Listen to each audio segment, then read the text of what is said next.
Labadiena, bičiuliai, draugai, bendražygiai. Šiandieną lapkričio 4 pirmadienis. Pirmiausia, noriu palinkėti visiems geros ir prasmingos dienos. Šiandieną toliau tęsime klausimą, kurį kartu su jumis pradėjome nagrinėti prieš panašiai pusantro mėnesio. Tai kalba eina apie mano susirašinėjimą. Kol kas susirašinėjimą su teisėsaugos institucijomis dėl buvusio sveikatos apsaugos ministro Arūno Dulkio 2020 m. gruodžio, 2022 m. Liepos mėnesio laikotarpiu priimtų įsakymų, kuriais buvęs sveikatos apsaugos ministras sudarė sąlygas į Lietuvos Respublikos rinką įvežti COVID-19 vakcinas ir kitus COVID-19 lygai gydyti skirtus antivirusinius vaistus pakuotėmis neturinčiomis pagal farmacijos įstatymą privalomų apsaugos prietaisų, apsaugos priemonių, unikalių identifikatorių ir kitų įtaisų, kurie turi apsaugoti rinką nuo galimai falsifikuotų vaistinių preparatų. Nuo falsifikuotų vaistinių preparatų. Farmacijos įstatymė yra nurodyta, jog tuo atveju, jeigu pakuotė, vaistinio preparato pakuotė netitinka nustatytų reikalavimų, toks vaistinis preparatas yra laikomas falsifikuotų vaistinių preparatų. Ir būtent minėtų laikotarpiu buvęs sveikatos apsaugos ministras Arūnas Dulkys 4 kartus priėmė įsakymus, kuriais, kaip minėjau, sudarė sąlygas į Lietuvos Respublikos teritoriją įvežti COVID-19 vakcinas pakuotėmis neturinčiomis šių unikalių identifikatorių. Rugsėjo 17 dieną šių metų aš kreipiausi į generalinę prokuratūrą pateikdamas pareiškimą apie galimai padarytą nusikalstamą veiką. Šitą pareiškimą išnagrinėjo Vilniaus apskrities vyriausiasis policijos komisariatas, kuris priėmė spalio 2 dieną nutarimą atsisakyti, pradėti ikiteisminį tyrimą. Pagal mano pateiktą pareiškimą šitą nutarimą aš apskundžiau Vilniaus apskrities trečiojo veiklos skyriaus prokurorui. Esu pasidalinęs šitais dokumentais ir savo komentaru ir apskundęs šitą pareiškimą prokurorui sulaukiau atsakymo į mano skundą. Tai yra spalio 24 dieną prokuroras Edvinas Navickas priėmė nutarimą mano skundą atmesti. Ir šiandieną su jumis aš noriu pasidalinti informaciją apie mano paruoštą skundą Vilniaus miesto apylinkės teismui dėl prokuroro spalio 24 dienos nutarimo atmesti skundą dėl Vilniaus apskrities vyriausiojo policijos komisariato atitinkamai nutarimo nepradėti ikiteisminio tyrimo pagal mano pateiktą pranešimą apie galimai padarytą nusikalstamą veiką. Ką sužinojau, tai aš dabar savais žodžiais aptarsiu spalio 24 dienos prokuroro nutarimą ir mano paruoštą skundą, kurį šiandieną, šiuo metu, kai jūs jau klausotės mano įrašo, aš jį esu pateikęs Vilniaus miesto apylinkės teismui.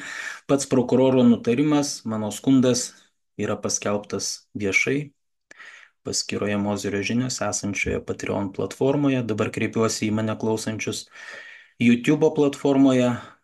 Tai jeigu pageidaujate susipažinti su mano veikla, kurią aš vykdau visuomeniniais pagrindais, tai jūs prisijunkite prie mano paskyros Mozerio žinios esančios Patreon platformoje. Galite prisijungti naudodami funkciją prisijungti neatlygintinai join for free anglų kalba.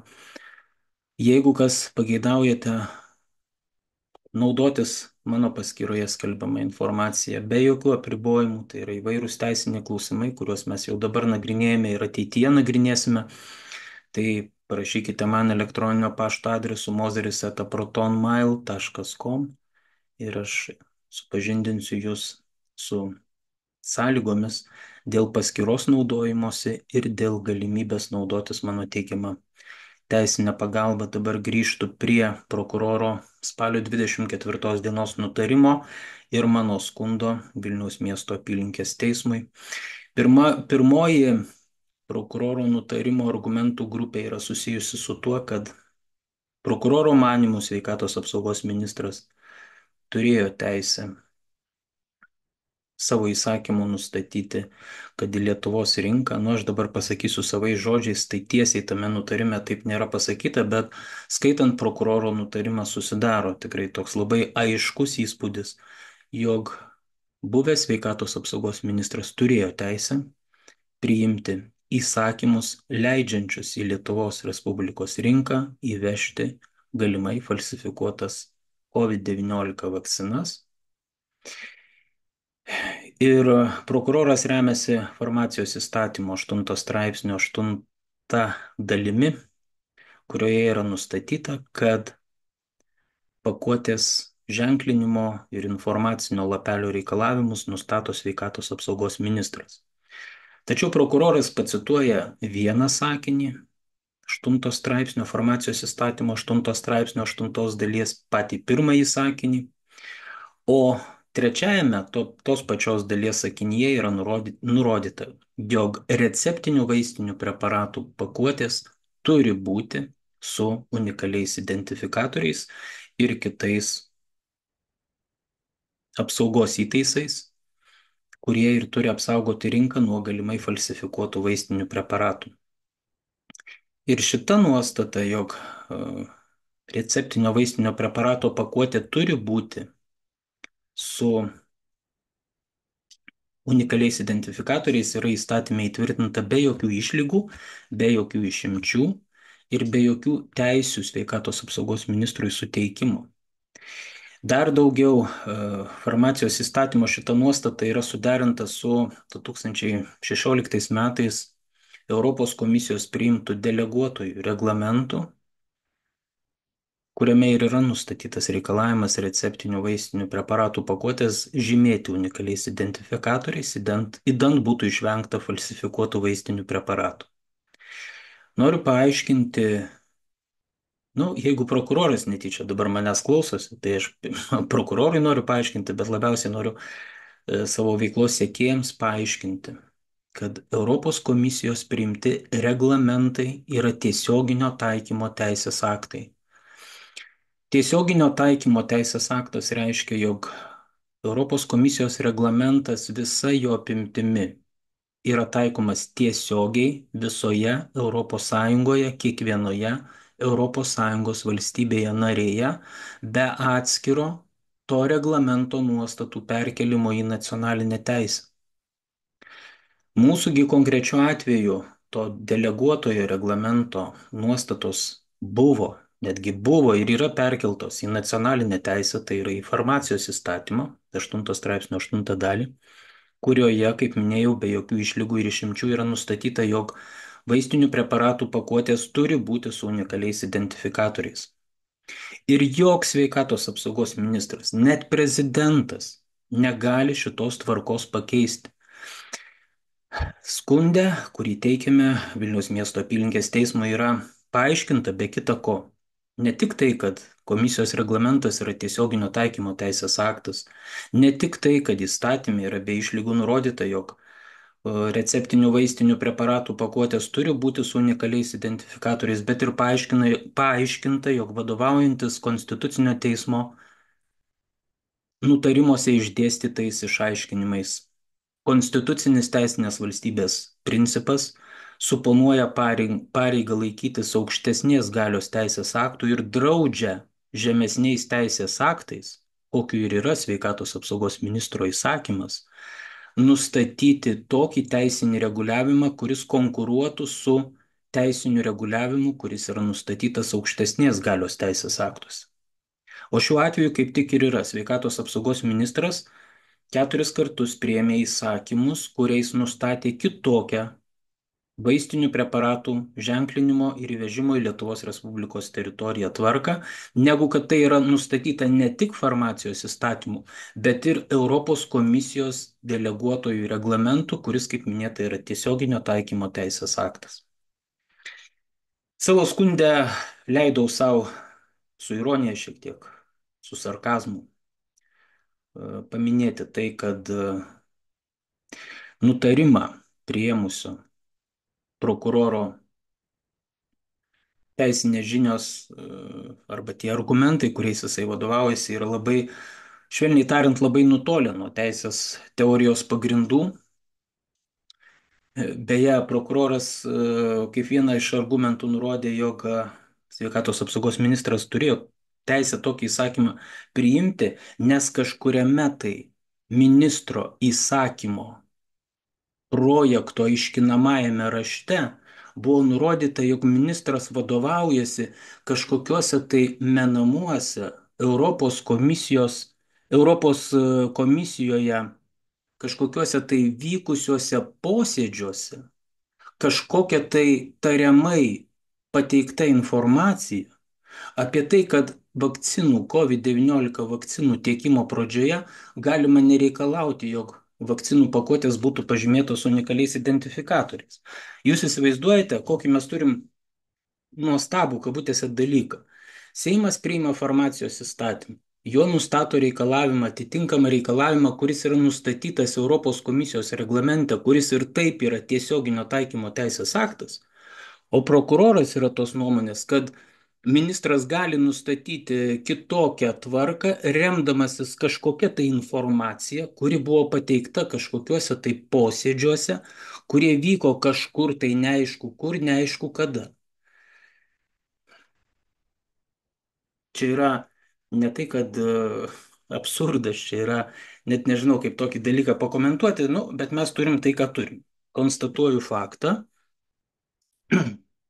kuris kelia šypseną, aišku, bet kartu su šypsena kelia ir šiek tiek ir skamba bauginančiai, nes tokiu, jeigu mes, kaip sakoma, tokiais tempais toliau šuoliuosim link teisinės valstybės, kaip čia pasakyti, principo visiško įgyvendinimo, tai galim toli nueiti. Gerai, grįžtam dabar prie prokuroro nutarimo ir mano skundo, kurį, kaip minėjau, šiandieną jau pateikiau Vilniaus miesto apylinkės teismui dėl šio prokuroro nutarimo. Tai dar vienas argumentas, kurį dėsto prokuroras savo nutarime, yra tai, kad buvęs sveikatos apsaugos ministras savo įsakymus, kuriais leido į Lietuvos rinką įvežti galimai falsifikuotas vakcinas.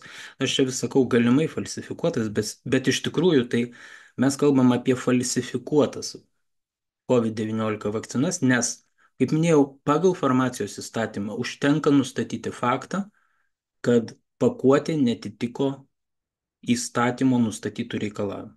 Šiuo atveju taip ir yra. Tai mes drąsiai galime sakyti, kad tai buvo tiekiamos į Lietuvos rinką falsifikuotos COVID-19 vakcinos. Ir čia nėra jokia sąmokslo teorija. Tai argumentas dar vienas. Prokuroras teigia, kad šituos įsakymo projektus buvęs sveikatos apsaugos ministras derino su visa eilė institucijų. Ir su Teisingumo ministerija, ir su vaistų kontrolės tarnyba, ir ten su nacionaliniam visokiom ten priežiūros laboratorijom ir taip toliau. Ir tuo ministras bando mane įtikinti, mane ir jūs, mėly klausytojai, mano veiklos sekėjai, bando įtikinti tuo, kad tas derinimo procesas reiškia, jog buvęs sveikatos apsaugos ministras jokios nusikalstamos veikos nepadarė. O aš sakau priešingai. Priešingai, tai jeigu šitą aplinkybę pasitvirtintų, jeigu iš tikrųjų tie įsakymo projektai buvo su visomis tomis institucijomis derinami, atsakomybė arba baudžiamojo persekiojimo neturėtų išvengti ir tų institucijų, su kuriomis buvo derinami šitie įsakymų projektai, vadovai ar kiti įgaliojimus derinti tuos įsakymus turėję ir tuos suderinimus davę tų institucijų valstybės tarnautojai. Kita prokuroro nutarimo argumentų grupė yra susijusi su tuo, kad aš savo pareiškime apie galimai nusikalstamą veiką neva tai nepateikiau duomenų ir ikiteisminio tyrimo medžiagoje nėra duomenų apie tai, kad buvo padaryta didelė turtinė arba neturtinė žala valstybei, visuomeniai, Europos Sąjungai, fiziniams asmenims ar fizinių asmenų grupiai. Tai pirmiausia, noriu paaiškinti, kad savo pareiškime dėl padarytos žalos. Aš nekalbėjau apie turtinę žalą, čia yra visai atskiras klausimas. Ir neturėjau tokio tikslo įrodinėti, kad buvo padaryta kažkokia turtinė žala, nes turtinė žala tai yra negautos pajamos arba patirtos išlaidos dėl neteisėtų veiksmų. Čia reikalaujantis yra atskiro įrodinėjimo dalykas, bet kai kalbam apie baudžiamąjį persekiojimą už padarytą nusikalstamą veiką pagal baudžiamojo kodekso 228 straipsnį, būtent piktnaudžiavimas tarnyba, tai 28 straipsnio pirmoje dalyje yra pasakyta, jog pagal šitą straipsnį atsako valstybės tarnautojas, viršyje savo įgaliojimus, jeigu dėl to buvo padaryta didelė žala, nes nenurodyta didelė turtinė žala, apskritai didelė žala, o tai reiškia tiek turtinė, tiek neturtinė žala valstybei, visuomeniai, Europos Sąjungai, fiziniams asmenims arba asmenų grupiai. Tai šiuo atveju mes ir sakome prokurorui, mielas prokurore, sveikatos apsaugos ministras pakankamai ilgą laiką, 2 metus, nuo 20 metų gruodžio iki 22 metų Liepos mėnesio buvo priėmęs ir leidęs sudarę sąlygas į Lietuvos rinką patekti falsifikuotom COVID-19 vakcinom. 4 kartus buvęs sveikatos apsaugos ministras priėmė įsakymus, kuriais buvo suteikta tokia galimybė, sudarytos tokios sąlygos. Tai reiškia, veika yra sisteminga, trunkanti ilgą laiką ir akivaizdu, čia visuotinai žinomas yra faktas, kad per tą laikotarpį buvo įvežta šimtai tūkstančių, jeigu ne milijonai vienetų falsifikuotų COVID-19 vakcinų. Tai yra vakcinų pakuotėmis neturinčiomis unikalių identifikatorių arba kitaip tariant, pakuotėmis netitinkančiomis farmacijos įstatymo ir komisijos reglamento nustatytų reikalavimų. Ir paskiepyta, aišku, buvo šimtai tūkstančių Lietuvos gyventojų, skaitant vaikus, skaitant neščiasias moteris, pagyvenusius asmenys, sergančius lėtinėmis ir kitomis sunkiomis lygomis. Taigi mastas padarytos nusikalstamos veikos yra didžiulis, pavojus sukeltas dideliai daliai, kritiškai dideliai daliai Lietuvos gyventojų, mūsų visuomenės. Ministras priėmė įsakymus pažeisdamas konstitucinį teisinės valstybės principą, piknaudžiaudamas tarnybą, viršydamas jam suteiktus įgaliojimus ir prokuroras vis tik tai teigia, kad nebuvo padaryta didelė arba nėra duomenų, kurie patvirtintų, jog buvo padaryta didelė žala valstybei, visuomeniai. Tai šioje vietoje mes tiesiog primenam,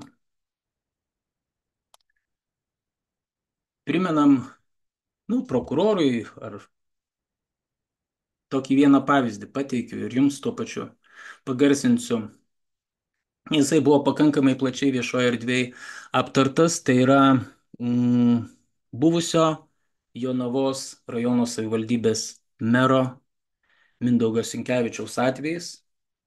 Išnagrinėjęs baudžiamąją bylą, teismas konstatavo, jog dėl Mindaugo Sinkevičiaus veiksmų Jonavos savivaldybės administracija bei valstybė patyrė didelę neturtinę žalą, nes buvo pakirstas pasitikėjimas tiek šią instituciją, sumenkintas jos autoritetas, visuomenės tarpe sumenkintas pasitikėjimas juo kaip valstybės politikų.